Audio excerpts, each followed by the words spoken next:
Let's duck back down to the nation's capital and catch up with the Liberal Senator for Victoria, Sarah Henderson. Good to talk to you again, Sarah. We talk a lot about China.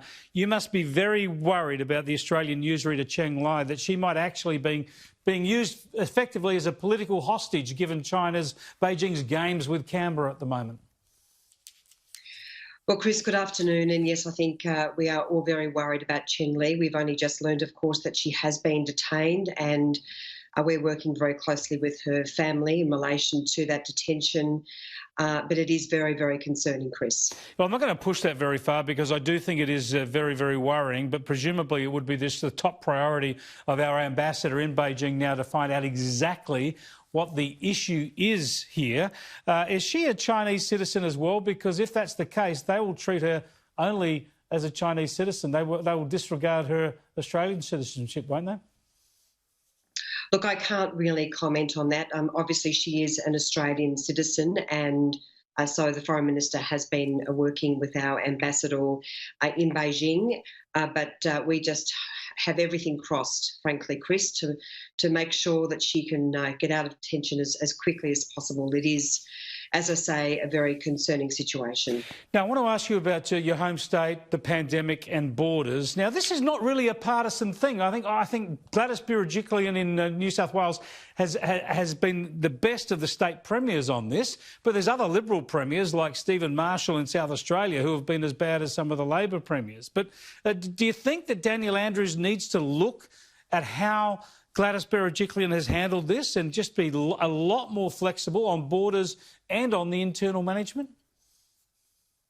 Look, I know this is very much concerning our government, led by the Prime Minister. This will be a major issue of discussion when National Cabinet meets again on Friday. But certainly from a Victorian perspective, I'm deeply concerned about some of the really, I think, unreasonable border restrictions. We've heard today that there's this 50-kilometre zone announced by the Premier of New South Wales. But I'm dealing myself, Chris, with young students who can't get back to Victoria, from Birregurra to Yanco Agricultural College, two areas where there is no active cases. And I actually discussed this with the Border Commissioner yesterday and suggested that we need some proper principles in place so that families can travel from one location to another, for things like picking up their children or visiting a family member with terminal illness. There are so many grief-stricken stories, and this has to be resolved very, very quickly. It looks like he's got a 6-month extension. That'll happen in Parliament tonight to his emergency powers. He seems to be just digging down on his same old approach, disregarding the facts about lack of community transmission, about how the young are just not affected by this. Schools are still shut down regardless, when this is essentially in Victoria an aged care issue.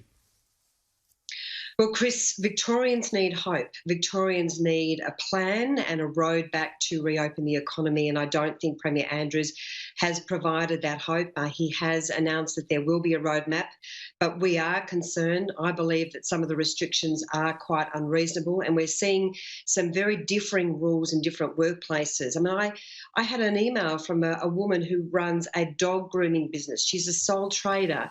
She works from home. She's absolutely distressed because she cannot work, and yet other very large workplaces are able to function. So there is a lot of inconsistency in relation to the rules, and of course, Chris, this is costing us $400 million a day, an estimated $10 to $12 billion by reason of these restrictions in Victoria, and Daniel Andrews has got to do better than he's currently doing. We desperately need a plan and a way out.